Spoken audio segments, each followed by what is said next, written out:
Hello, welcome back to the reading of the poem of the Man God, written by Maria Valtorta, Volume 3, Chapter 398, Part 2, at Bether. Jesus sits down, and Matthias begins to run about on the grass until he finds it very interesting to chase a big frog, which had come there to enjoy the cool of the evening. And he follows the poor creature, shouting and jumping joyfully, until his attention is attracted by the hole of a cricket, and he begins to rummage in it with a little stick.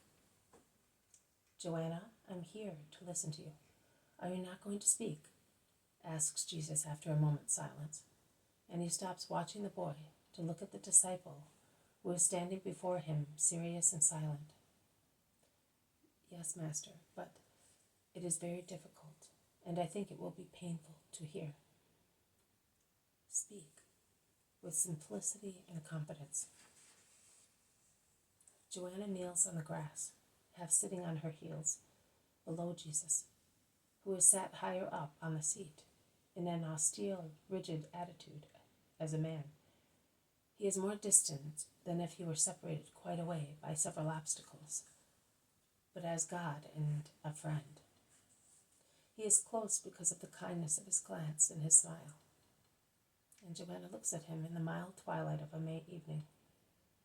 At last she speaks. "My lord, before speaking, I must ask you a question, to know what you think, to ascertain whether I have misunderstood your words. I am a woman, a foolish woman. Perhaps I have dreamed, and only now I know the real situation. As you explained things, as you prepared them, as you want them for your kingdom. Perhaps Chusa is right, and I am wrong. Has Chusa reproached you?" "He has, and he has not, Lord. He only said to me, with the authority of a husband, that if the situation is as recent facts make him think it is, I must leave you, because he, as Herod's dignitary, cannot allow his wife to conspire against Herod." "And when have you been a conspiratress? Who is thinking of harming Herod? His poor throne, which is so filthy, is inferior to this seat among these rose bushes. I am sitting here, but I would not sit there. Chusa need not worry. I have no desire for Caesar's throne. Never mind Herod's. They are not my thrones, or my kingdom." "Oh, is that so, Lord? May you be blessed. How much peace you give me. I have been suffering for days because of that. My holy and divine Master, my dear Master, my Master as I always understood, saw and loved you, so high above the earth, so divine. Oh, my Lord and heavenly King." And Joanna takes Jesus' hand and respectfully kisses the back of it on her knees, as if she were in adoration. But what happened? Something of which I am unaware, which could upset you so much as to dim you to the lucidity of my moral and spiritual figure. Tell me." "What? Master, the fumes of error, of pride, of greed, of stubbornness have risen as if from fetid craters, and have obscured you in the opinions of some men and women. And they tried to do the same with me. But I am your Joanna, your grace, O God, and I would not have got lost. At least I hope so, knowing how good is God, but who is only the embryo of a soul struggling to improve, may die through deceit. And he who is in an oozy sea, roughened by heavy currents, and strives to reach the shore, the harbor to be purified, and find other places of peace and justice, may be overcome by tiredness. If he loses confidence in the shore, in those places, and may be swept away again by the currents and the mud. And I was sorry. And I was sorry for and worried about the ruin of such souls, for whom I implored your light. The souls we perfect in the eternal light are dearer to us than the bodies we give birth to in an earthly light. I now understand what it is to be the mother of a body and the mother of a soul. We mourn over the death of a child of ours, but it is only our grief. But for a soul which we have endeavored to perfect in your light, and which dies, we do not suffer by ourselves. We suffer with you, with God. Because in our grief for the spiritual death of a soul, there is also your sorrow, the infinite sorrow of God. I do not know whether I have made myself understood. Yes, you have. But give me a precise account if you want me to comfort you. Yes, Master. You sent Simon Zealot and Judas of Kerioth to Bethany, did you not? It was in regard to that Jewish girl who was given to you by the Roman ladies, and who was sent by you to Nike. Yes, I did. So?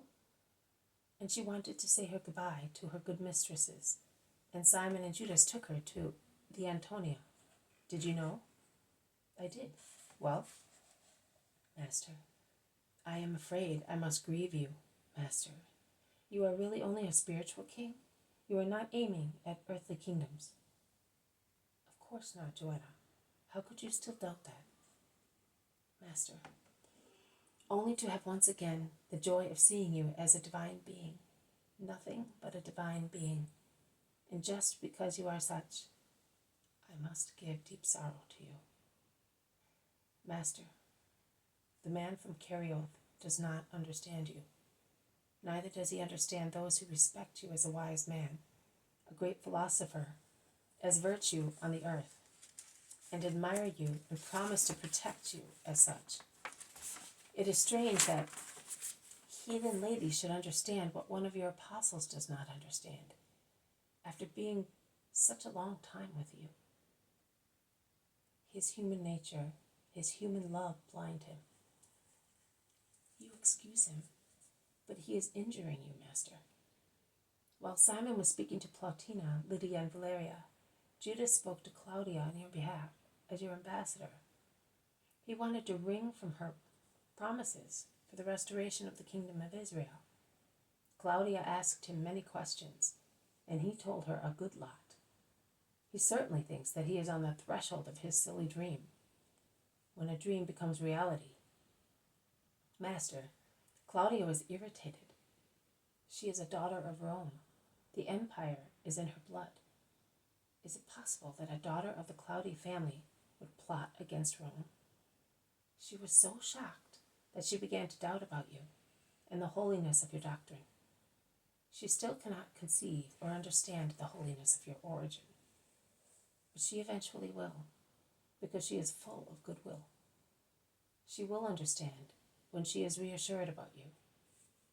For the time being, you seem a false, greedy rebel and usurper to her. Plautina and the other ladies have tried to reassure her,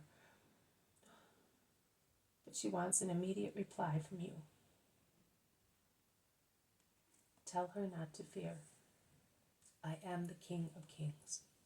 I create them and judge them, and I will have no other throne but that of the Lamb, first sacrificed and then triumphant in heaven. Let her know at once. Yes, Master, I will go personally. Before they leave Jerusalem, because Claudia is so irritated that she does not want to stay any longer at the Antonia, as she says that she does not want to see the enemies of Rome. Who told you that? Plautina and Lydia. They came, and Chusa was present, and later he put me in the dilemma. Either you are the spiritual Messiah, or I must leave you for good. A sad smile appears on Jesus' face, which has turned pale with grief at the report of Joanna, and he asks, Is Chusa not coming here? Tomorrow is the Sabbath, and he will come. And I will reassure him, do not fear, let no one fear. Chusa must not fear for his position at court, or Herod for possible usurpations, or Claudia for the sake of Rome. And you must not be afraid of being deceived, or of the possibility of being separated. Let no one be afraid. only must fear and suffer. Master, I wish I could not have grieved you thus, but not informing you would have been as good as deceiving you. Master, how will you behave with Judas? I am afraid of his reactions, only and always for your sake. With sincerity, I will make him understand that I know and that I disapprove of his action and his obstinacy. He will hate me because he will understand that I told you. Are you sorry for that? Your hatred would upset me, not his. I am a woman, but I am more virile in serving you than is he. I serve you because I love you, not to receive favors from you. If, because of you in future, I should lose my wealth, the love of my husband, and my very freedom in life, I would love you even more. Because in that case, I would have but you to love and to be loved by, says Joanna impulsively, standing up. Jesus also stands up and says, May you be blessed, Joanna, for what you have said, and be in peace. Neither Judas's hatred nor his love can change what is written in heaven. My mission will be accomplished as it was decided. Feel no remorse, never.